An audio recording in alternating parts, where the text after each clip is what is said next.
जनाब वो गुजारिश की थी मैंने आप लोगों से तनख्वाह बढ़ाने के लिए। अरे इमाम साहब, खाना आपका कुरैशी साहब की तरफ से आ जाता है, कभी कभी मैं भी कुछ भिजवा देता हूँ और हर 2 महीने बाद आपको कपड़े भी मिल जाते हैं, तो क्या जरूरत है तनख्वाह बढ़वाने की। कुछ मामलात ही ऐसे हैं कि आप फिक्र न करें इमाम साहब। अब मामलात आजकल सबके ऐसे हैं और आप पर तो मस्जिद के बिल का बोझ भी नहीं है, फिर क्यों परेशान होते हैं जनाब। असल में घर वाले की तबीयत ठीक नहीं है, सरकारी अस्पताल में ले गया तो उन्होंने प्राइवेट डॉक्टर का बोल दिया और उस डॉक्टर का इलाज थोड़ा महंगा है। तो देखे इमाम साहब, अभी तो नहीं बढ़ा सकते, जब बढ़ानी होगी आपके कहने से पहले ही बढ़ा देंगे, बेफिक्र हो जाएं आप। चलो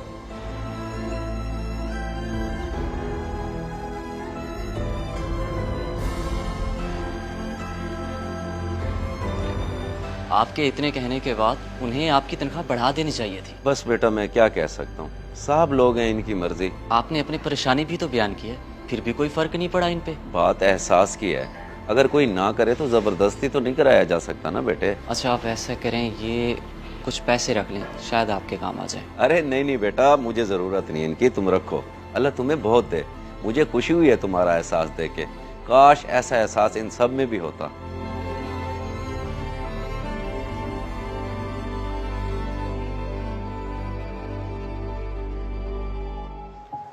कहीं इमाम साहब की वाकई तो परेशानी नहीं बनी हुई कि घर वाले की तबीयत खराब। अब कुरैशी साहब समझदार बनो, वो 1-2 दफा पहले भी कह चुके हैं तनख्वाह बढ़ाने का, अब उन्होंने कोई ना कोई बहाना तो करना ही था ना, सो बेगम को बीमार कर दिया। लेकिन मुझे पता नहीं क्यों ऐसा महसूस हुआ कि उन्हें बहुत ज़रूरत है। जरूरत आजकल किसे नहीं है भाईजान, आपको मुझे सबको ही जरूरत है। खैर इतना ना सोचें, चलें आप।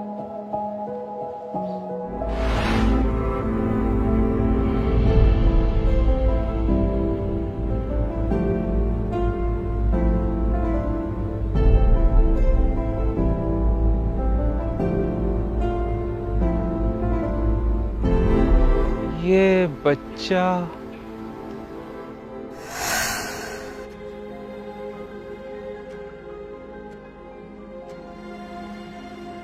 अरे इमाम साहब ये बच्चा कौन है?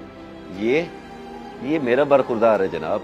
अच्छा अच्छा अच्छा, मुझे लगा शायद मोहल्ले का कोई शरारती बच्चा आया हुआ मस्जिद में। अरे नहीं नहीं, ये कोई शरारती बच्चा नहीं है, माशाल्लाह बहुत समझदार है। ठीक है जी। ये बच्चा तो इमाम साहब का बेटा है।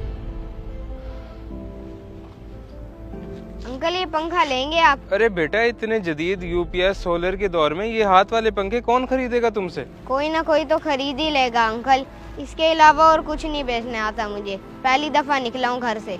मगर बेटा क्या वजह बनी निकलने की? अम्मी बीमार हैं, दिल का मसला है उन्हें, इसलिए पैसे इकट्ठे कर रहा हूँ ताकि उनका इलाज हो सके।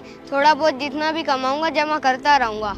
तुम पैसे इकट्ठे, तुम्हारे अब्बा को तनख्वाह नहीं मिलती क्या? जो इतनी गर्मी में तुम ये सब। बहुत थोड़ी है उनकी तनख्वाह, घर का गुजारा मुश्किल से होता है, अम्मी का इलाज कैसे होगा, इसलिए मैं ये बेच रहा हूँ। अच्छा बेटा तुम ऐसा करो, ये सब मुझे दे दो, मैं ले लेता हूँ। तुम गर्मी में मत ठहरो, घर जाओ। मुझे बताओ कितने के हैं ये सब? ये सब 600 रुपए के हैं। 600? तुम ऐसा करो, ये मेरी तरफ से 1000 रख लो, तुम्हारी मेहनत का इनाम। अब घर जाओ, शाबाश।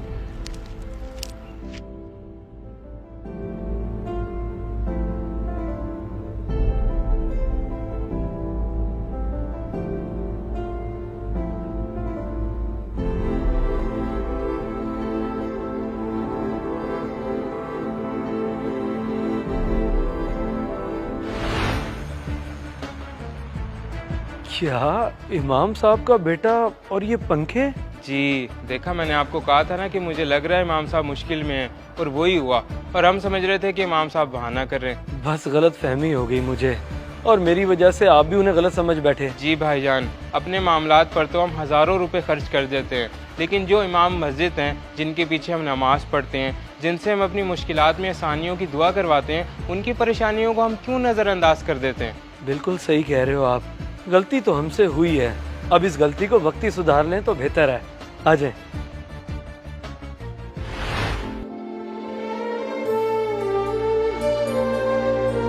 अरे नहीं नहीं जनाब, आप लोग माजरत क्यों कर रहे हैं, मुझे शर्मिंदा तो ना करें। शर्मिंदगी तो हमें हो रही है इमाम साहब कि आपकी परेशानी नहीं समझी और आपकी बात को नजरअंदाज कर दिया। मुझे कोई गिला शिकवा नहीं है आप लोगों से, आप इंतजामिया हैं, आप लोगों ने फैसले अपनी मर्जी से करने होते हैं। फैसला तो कर लिया है हमने, आज से आपकी तनख्वाह 16,000 नहीं बल्कि 30,000 होगी। और जहाँ तक बात रही आपकी घरवाली के इलाज की, वो ये आपको बताएंगे। मेरी फूफो का बेटा डॉक्टर है, मेरी बात हो गई है उनसे। आपकी घरवाली का तमाम इलाज इंशाल्लाह हम करवाएंगे, आपको फिक्र करने की बिल्कुल ज़रूरत नहीं है। बहुत शुक्रिया, बहुत बहुत शुक्रिया। मेरी तो समझ में नहीं आ रहा मैं आप लोगों का शुक्रिया कैसे अदा करूं। बस आप हमारे लिए दुआ करें कि अल्लाह हमें ऐसे ही हिदायत दे कि हम लोग कभी भी मस्जिद और इमाम मस्जिद के मामलात को नज़रअंदाज ना किया करें। चलें।